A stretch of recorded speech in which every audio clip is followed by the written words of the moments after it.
Alfred Naro.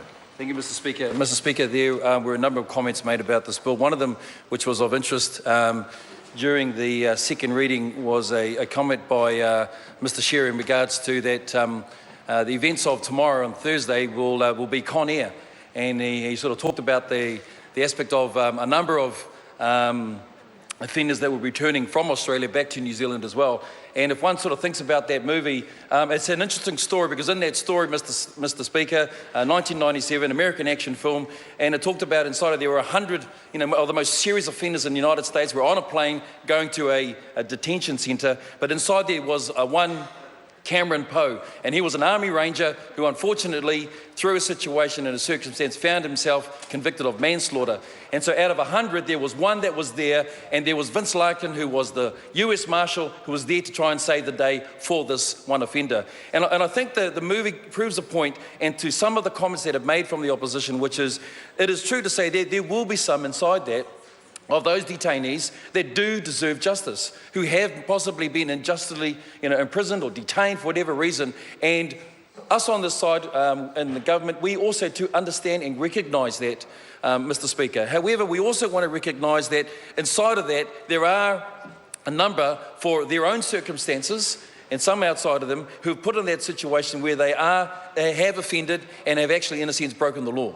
Mr. Speaker, this has been rushed through, as we know, because of the changes in the Australian Migration Amendment Act of 2014 and the old Act of 1985, which means character and general visa cancellations meant that we've now got this rushed aspect where previously there had been up to 80 to 100 offenders returning back to New Zealand. Now the estimated forecast is up to 250 to 300, and hence the reason why we've had to move to urgency.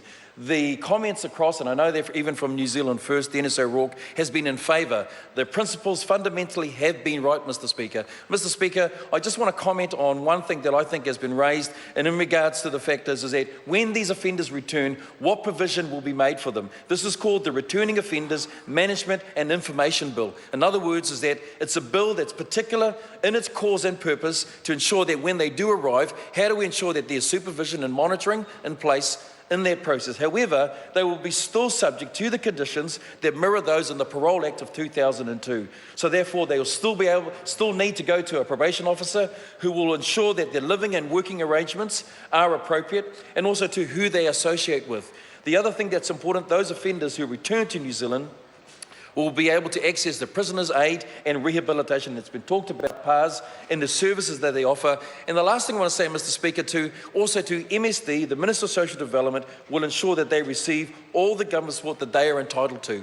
We've talked about 5 days, which is part of a period to be able to reintegrate back in again, but they will still have those support services that we think are important. Mr. Speaker, this bill has been rushed into urgency because it does meet a need of safety and concern for all of New Zealanders, not least also those who are offenders that are returning, not just from Australia, from other parts of the world, Mr. Speaker. The bill is intended to be able to ensure that we have a regime of supervision that monitors them in such a way that if there are any repeat offending, that can be dealt with, and at the same time to an appropriate process to lead them on to hopefully being good citizens that contribute back to New Zealand as well. We believe that this bill is right. The monitoring and review of the Justice and Electoral Select Committee in 2 years is the appropriate rather than a sunset clause. So, Mr. Speaker, I do commend this bill to the House.